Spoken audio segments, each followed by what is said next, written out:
women. All women. Oh, Wow. what? I didn't realize that.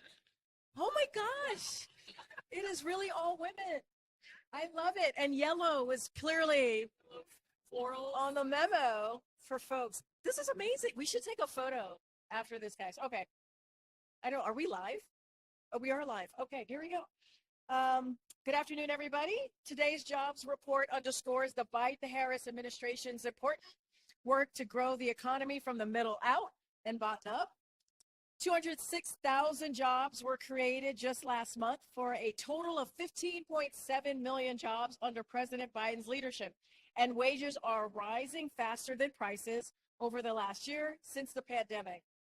While unemployment ticked up slightly, a big reason for that is more Americans are joining the workforce, with the highest share of working age Americans in the workforce in over 20 years. As the president said, that's real progress for hardworking families. Still, we know there's more work to do. That's why President Biden and congressional Democrats are fighting to make big corporations pay their fair share, protecting Social Security and Medicare, and lowering costs for hardworking families by capping insulin and prescription drug costs, lowering grocery costs, cutting taxes for families with a child tax credit, and having a plan to lower housing costs by building 2 million new homes and increasing rental assistance. Congressional Republicans are siding with the special interests and big corporations at the expense of the middle class by trying to repeal the Affordable Care Act and attempting to cut Social Security and Medicare, and fighting to extend the Trump tax cuts to give the wealthy and big corporations more tax giveaways. The difference between President Biden and congressional Republicans could be more stark. Next, earlier today, President Biden called Prime Minister Starmer of the United Kingdom to congratulate him on his appointment as Prime Minister following yesterday's election. This is a special relationship between our countries, and the president conveyed that he looks forward to working closely with the Prime Minister on the full range of critical issues that the United States and the United Kingdom are engaged on. The president told the Prime Minister that he is committed to deepening U.S.-UK cooperation in many areas of our shared interests. President Biden looks forward to welcoming the Prime Minister to Washington, D.C. next week during the NATO summit. We will have a readout of that call to you to all of you very, very soon. With that, Kali, there you go. Okay, so can you tell us anything about how the president has been preparing for the interview today? So look, the president is preparing for this interview like he does with any other interviews. As I mentioned, he's done more than 40 interviews this year already. He did 2 radio interviews yesterday. You heard give a compelling argument for the case for his administration and what he's been able to do and how he's had an unprecedented record of delivering for the American people, as whether it's the economy. I just talked about the jobs numbers today, 15.7 million new jobs, and continuing to build on that, whether it's expanding healthcare. So look, he made a compelling case yesterday on these radio calls that you guys heard. He'll make a compelling case tonight. I don't have anything new to share in the sense of like, he prepared for this like he does every other interview. He's looking forward to not just the interview, but certainly talking directly to the American people. We're expecting millions of Americans are going to watch. I know all of you will tune in, and he's looking forward to it. And let's not forget, he's going to be in Wisconsin, where he's going to engage with the public, with Americans as well, and speak directly to them. And he's looking forward to being in Wisconsin today. Can I also ask one more thing? Can you clear up something from last week?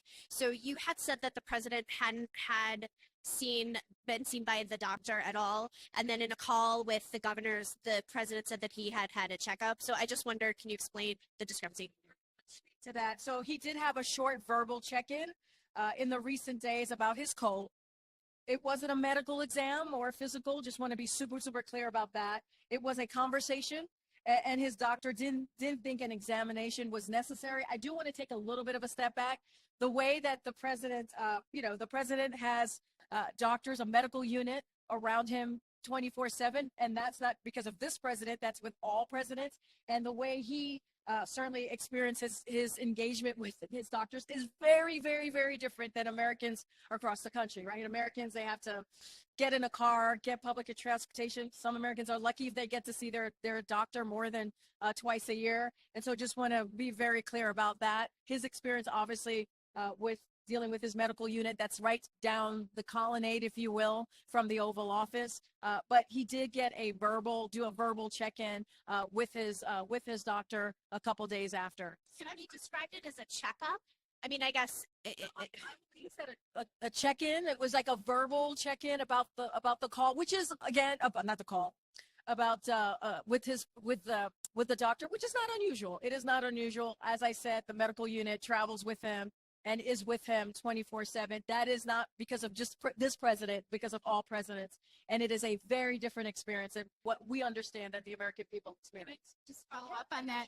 Did you say that it was about the cold, or was it about how he felt and how tired he was? So he did not get examined for the debate. He checked in with his doctor for the cold, and I believe that was what was reported in the governor's call. So just want to be super clear about that. Dr. O'Connor?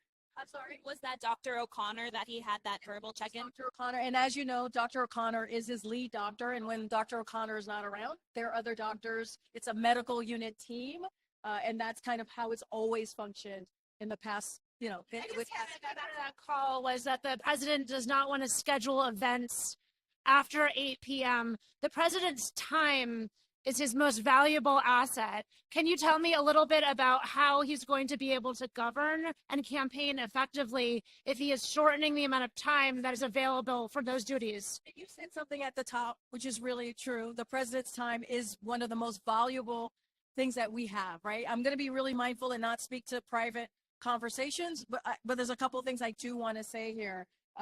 Is that, look, the president works around the clock. It's a 24/7 job, 365 days out of the year, obviously. He also recognizes the importance of striking a balance and taking care of himself, just like we all have to. We are all humans. The president is human as well. He shared that view with governors and took ownership of trying to do too much in the lead up to the debate. That was the conversation. But if you think about, and you'll hear the president talk about this, you've heard me talk about this, you think about the 3.5 years of this presidency and what he's been able to do, and it's been unprecedented and historic, whether it's reaching across the aisle to get really important piece of legislation done on behalf of the American people, the jobs report I just mentioned, in making sure that healthcare is expanded and includes more people, beating big pharma. If you think about you think about the gun violence and really dealing with the epidemic. There's been many, many things that this president has been able to do. And it is very much in contrast to what Republicans are doing as well, whether it's Roe, continue to going after Roe, national abortion bans, where the president's trying to fight for a woman's right to choose. I mean, there is a long list of successes that this president has had. Going forward, if there's going to be a change to where he can't do things after 8 o'clock, we're not talking about the last 3 years. We're talking about potentially the next 4 years. Look, here's what I say, Annie. You have seen the president, even in the past week, you've seen him at 2 o'clock in the morning on the tarmac, greeting voters and Americans, engaging with them right when we landed in North Carolina. You saw him do, and that was 2 o'clock in the morning. You saw him speak in the evening in New York City when he spoke at an event. He has been consistently out there. Some of you may have traveled with us abroad, right? And it wasn't just the G7 or Normandy. He can't do that anymore. Like, That's not what he said. He said he understands about striking the right balance. But I think we also have to we got to look at this in its totality, right? We do. This is a president that has done more than any modern day president, right? More than historically unprecedented record than any modern day president. And I am happy to go hit toe to toe about his record. And so that matters as well. What I just laid out to you at the top when you asked me the question, he understands about having an importance to having a balanced approach and taking care of himself, right? He is human, just like we all are. But it is a 24/7 job. It is 365 days a week. That doesn't change. That doesn't change. Meeting with the governors.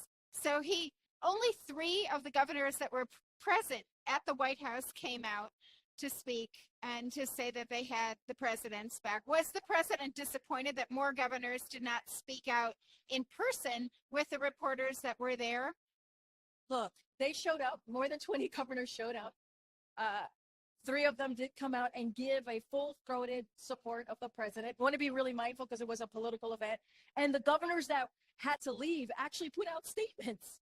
I think Governor Newsom put out a statement. I believe Governor Whitmer, you got to go back and check me on that, put out statements saying that they needed to head back, right? They had to leave. And so I wouldn't look at it in a tunnel view. I think it's important that they showed up. There was an honest conversation that was had. They showed their full support, and some of them who are not at the sticks doing a back and forth with all of you, taking questions, are out there, out there for the president and speaking on his behalf. Going to be really careful. Obviously, this is a political event. Policy question. Annie, let me just get other pieces. So one foreign policy question. Viktor Orban today is in Moscow. The NATO summit is coming up next week. Is it troubling to the White House that Orban is showing up in Moscow to meet with Putin at this moment, right, where they've just signed up to join NATO and providing weapons, sort of a concerted way to provide weapons? It's a good question. We are concerned. We are concerned that Prime Minister Orban would choose to make this trip to Moscow, which will not advance the cause of peace and is counterproductive to promoting Ukraine's sovereignty, territorial integrity, and independence. Russia could end this war today by ceasing their aggression against Ukraine, against their sovereignty, against their democracy. They can withdraw. They can withdraw right now. And so it is of concern to us. And look, the president certainly is looking forward to the NATO summit. Let's not forget, the NATO summit is stronger because of this president's leadership. We added 2 more countries to NATO, and that's because of what this president has been able to do. And because of the strength of NATO, remember, Putin thought NATO will be weakened. It is now stronger, and because of the strength of NATO, they are able to show support and continue that support for Ukraine. Go ahead, Has the president been in touch with members of Congress since Wednesday? So, as you know, I read out, and all of you have written about the congressional members that he was able to speak to. And so we were able to do that. It was Leader Jeffries, Leader Schumer, Speaker Pelosi, and obviously Representative Clyburn. He is also, as you know, we just went back and forth about the governor's meeting, so he did that. There'll be some folks, the governor of Wisconsin will be on the ground, the local congressman will be on the ground as well, so he'll have an opportunity to engage. I don't have more to read out right now, but we'll let you know if we decide to announce others. Obviously, we'll share that with you. Aware that there is draft letters calling for him to withdraw from the race in the House. The president, the campaign has spoke very, very clearly about this. He is, and I'm going to kind of be careful here, quote what the president is saying. He's staying in the race. He's not going anywhere. I will talk about the last 3.5 years, because that's what I can talk about, and the historic record that he's been able to do. He wants to build on that. He wants to continue to deliver for the American people, and that's his focus. That's what his focus is. You're going to hear directly from him on the ground, and I assure you, just listen in, stay tuned. You'll hear from him, but he has been very clear. He spoke about it yesterday, July 4th. He spoke about it during the 2 radio calls, and he is continuing to move forward. Does he value the thoughts of Congress members as he's making his decision making? Is that part of his thought process right now? This is something that I have said, that the president has said, which is he gets it. He understands. He said he had a bad debate. 90 minutes should not overshadow his 3.5 career tenure as president. And I think that matters. And he believes that matters. We believe that matters. So he hears the concern. One bad night. And he wants to move forward, and that's what we're doing. You heard me say a lot the other day. We're going to turn the page. We're going to get going. We're going to get moving. There's a lot of work that needs to be done, and that's our focus. I also said that he's not a good debater anymore. He's not as good of a debater as he used to be. Are there other things that he is not as good at than he used to be? Look, I think the reason that he said those things is, as he has done for the past year or so, he's taken on his age, right? He's been very honest with the American people. That's what you heard from him. And he's done that before. when he says he's not as a good debater as he used to be. He doesn't talk as smooth as he used to be.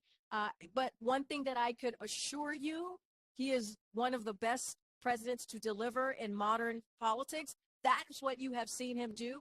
And many of these people that you have mentioned to me, whether they're governors, congressional members, or local officials, have said this, have said that his record has been an impressive record on delivering for the American people. And that is something that you can see. You can see. Is he thinking as clearly as he used to think?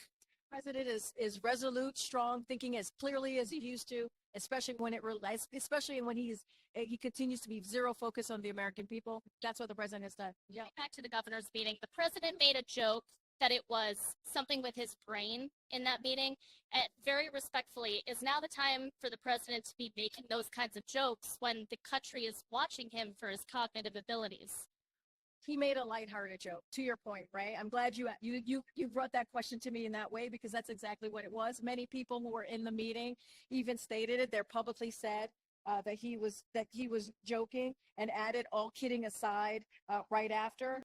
Look, you've heard the president bring some humor in the past. That is just who he is. And look, you're right. It is a serious moment. It is. There's a lot at stake. The president takes that very seriously. And I think that's why he's worked so hard over the last 3.5 years to get things done for the American people. You're right. Democracy is at stake. Freedoms is at stake. And the president's going to continue to work on those very things. The weight of everyone looking at him for the words, the cognitive abilities. Like, does he know? I mean, I know he likes to joke, but it's a tough moment. Every president of the United States feels the weight of the job, period. Every president, because they're not just president, obviously they're commander in chief. They feel the weight of the job, and he understands that he has to deliver and will continue to deliver every day. Does he understand like the slip ups and the sort of mistakes that he makes? The scrutiny is it's intense. I mean, is he aware? I don't know. Is he aware of this? Said in the question that Annie asked me, right? He understands. He understands that. He said it himself. Don't speak as smoothly as I do. I'm not as a good debater as he used to be. I mean, he understands what people sees. He talked very frankly and very honestly about the debate and what people saw. He spoke to us. That acknowledgement has only come after the debate. This is not something he has been forthright about ahead of the debate. Going into the debate, he did not say, I'm not as good a debater as I used to be. That's an acknowledgement that's only coming once it's evidently clear. Just a couple things. After the debate, the day after, he spoke to his debate performance. So I just want to be really clear about that. He has spoken to his age. He has.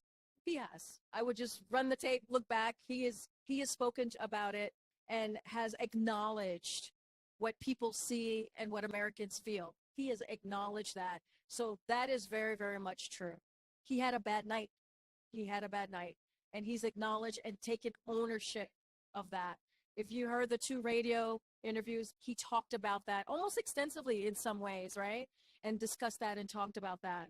And so anyway, what I don't think you've asked the question. No, yeah. Is the president expected to hold more meetings either on the phone or in person with Democratic leaders like we saw with these governors and as we saw with Leader Jeffries? So look, the president is looking forward to having more discussions with elected officials, with supporters as we move forward. Obviously the American people continue to engage. That's something that he's going to continue to do. And that's something he always looks forward to. Certainly I don't have anything to read out or call out on his calendar, but that is something that the president continues to do, will do, and looks forward to hearing directly, obviously engaging with Americans. And he'll do that. It seems like part of the issue, at least on the Hill, is the congressional leaders felt they weren't, that the president didn't communicate with them fast enough or after the debate performance. So I wondered, is that a mistake? Should he have gone back to them sooner? I was asked this question in the briefing room. No. Don't worry. I'm just saying, I'm just like going back to having answered. It's all good, Colleen. I'm happy to take this on again. Look, I think what's important is he's had extensive conversation with leadership.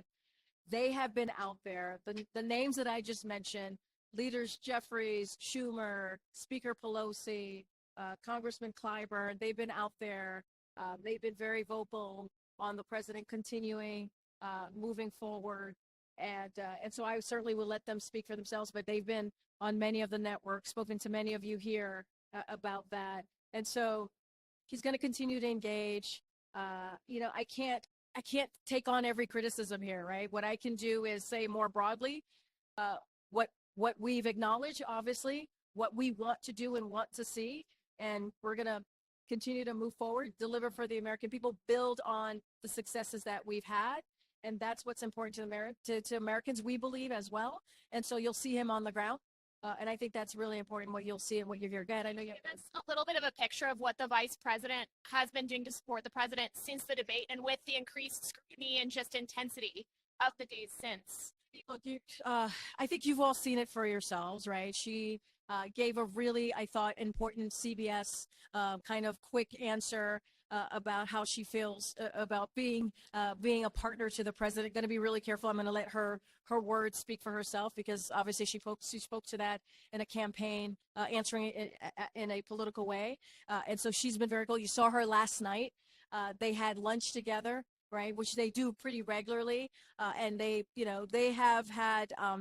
I think she's been out there. She's been out there speaking on her own, right? Speaking very clearly about her support for this president, being a partner for this president, how he needs to continue to build on what he's been able to deliver. And I think she's been incredibly strong and a great partner to this president. And so I think that's what you're going to continue to see. Were involved since the debate? I mean, she's involved just as she has been. Just as she has been. They are partners in this. They are partners in delivering for the American people, continuing to push the agenda that they have been set forward, whether, again, economy, healthcare, freedoms, fighting for our freedoms, democracy. There's so much to do. And, you heard me say it at the top. Congressional Republicans, extreme Republicans, want to undo all of the work that we have done. Whether it is healthcare, right, trying to go after Medicare, Medicaid, Social Security. I mean, they have said this, giving tax breaks to corporations and billionaires. That's what they have said that they want to do. And Roe v. Wade, they're building on that. They also increased their attacks on the vice president. In these last few days, we've seen some pretty ugly comments made from the former president, profanity-laced comments about the vice president. There's been a lot of sort of sexualized discussion about her boyfriends, as the first Black press secretary, I want to ask you about how it feels at this moment to see the first Black vice president. Everything that you asked me is a campaign form, but I do have thoughts. No, wait, hold on. Give me a second. I think it's gross. I think it's disturbing, and it's not okay. She should be respected in the role that she has as vice president. She should be respected like any other vice president before her who was in that role. And it is appalling that I'm going to be careful here, that a former president is saying that about a current vice president. And we should call that out. It is not okay. All right. I mean, could you go through some of the other things that are being done to help Biden manage his age? You said that he's speaking forthright about it. Clearly, we have that he's not a good debater. We have that he's going to be doing less work after the hour of 8 p.m. We have the small stairs. Can you go through? Are there other? I mean, can you add to that list? Since kind of I need to reframe something that you just said. The president. Every president, this job is 24/7, 365 days. You have early mornings, you have late days, early mornings and late days. And that's going to continue. What he was saying, it's important to balance that for his own health. else to that balance? Are there other aspects of that balance that we're going to see that you could help us understand? You're going to see this president go full throttle. He's going to be fully moving straight ahead, as he has been for the last 3.5 years. And that is going to be his focus. I don't have anything else to share as to what he spoke to during that meeting. The president met with the prime minister yesterday, Netanyahu. Do they plan? Yes, they called, but does he plan to meet with him later this month when he's in Washington? So, as you just mentioned, he had a call with the Prime Minister of Israel. It was a call about the hostage deal and the next steps of this. What I will say is that they will likely see each other as it relates to the Prime Minister coming to the United States later this month. They will likely see each other when the Prime Minister is here, but I don't have anything finalized to share. I will say, I know I had some questions about NATO. Later today, NSC is going to do a background call on NATO. And as it relates to the hostage deal, I know that the NSC did a background call yesterday. So we're hopeful about the direction things are moving in, but there's still going to be a lot more work to do. And we remain dedicated to securing the release of the hostages and securing a ceasefire. There has been too much suffering for too long. It's time for the war to end. And that's part of the discussion that they had yesterday, the additional steps and outstanding issues that need to be resolved to facilitate the finalization of a deal. And so I'm not going to outline those here, obviously, but we have also been exerting every pressure into Hamas to bring this deal to a close through our work with partners in the region. And so certainly that we'll never negotiate here, but we'll have more to share when it's time. NATO is next week. Is the president looking forward to being in the room with all of these leaders in the fallout after the debate? And then a follow to that is, what will the vice president's involvement be during NATO?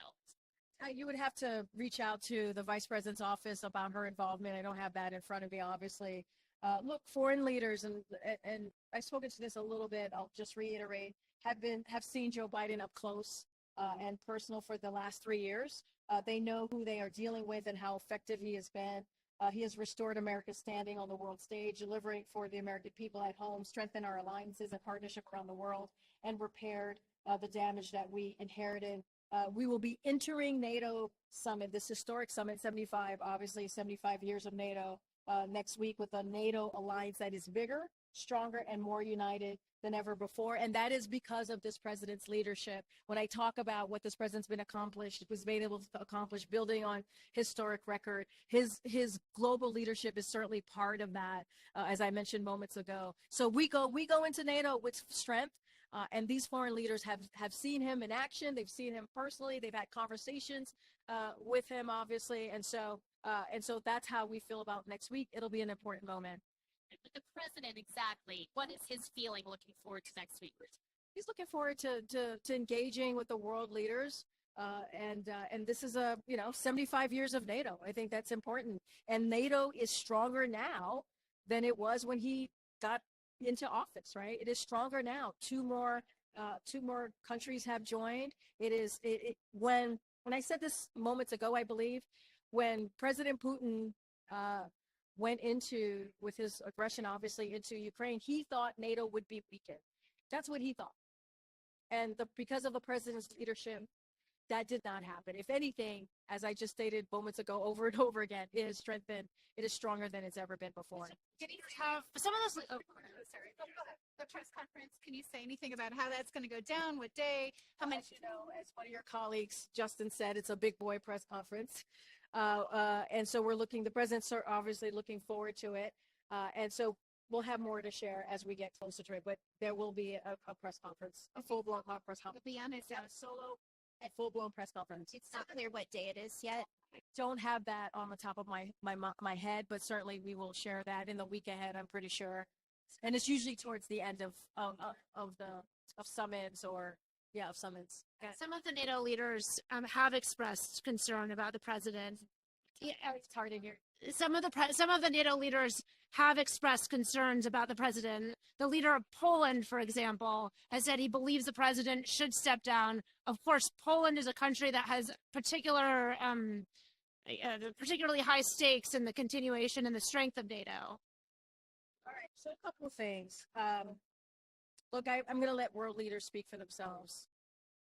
And I've shared this before, and I've said moments ago, world leaders have seen him obviously in action. He has personal engagement with them. You have German Chancellor Scholz, who said, I think that Joe Biden is someone who is very clear, who knows exactly what he is doing, and who is one of the most experienced politicians in the world, especially when it comes to international politics. You've had the Prime Minister of Israel, Netanyahu. I've had more than a dozen extended phone conversation with President Biden. He also came on a visit to Israel during wartime, which is an historic first, and I found him very clear and very focused. Look, again, he's made the alliance much stronger, and that's because of what this president has been able to do. I'll give you one more. Brett McGurk recently did an interview about the 5-hour stretches the president spent in the Situation Room with the president, seeing his judgment on full display, handling incredibly difficult situations. So, and then you've heard from the chair of Joint Chiefs, Mark Milley, who spent hours with President Biden every week to speak to last year when he retired, saying engage with him frequently and alert sound, does his homework, reads the papers, reads all the read ahead material, and is very, very engaged in issues of every serious matters of war and peace and life and death. That's what I've experienced. That's what many of my colleagues have experienced. And this is what also world leaders have experienced themselves in those personal engagement.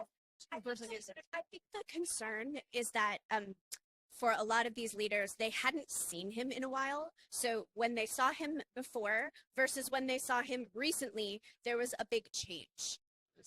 G7 world leaders were there. He engaged with them. He interacted with them.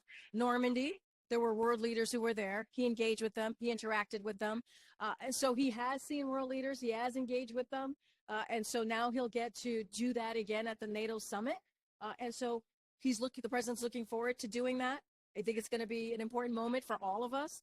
And I mean, look, guys, we are stronger and have stronger relationship with our partners and allies because of what this president did. And with age brings experience and wisdom. And that's what we have seen with this president, because he was a senator for 36 years, because he was vice president for 8 years. And I think that matters. That wisdom and that experience that the president has brought has been important and an important factor as we talk about world leaders and what he's been able to do.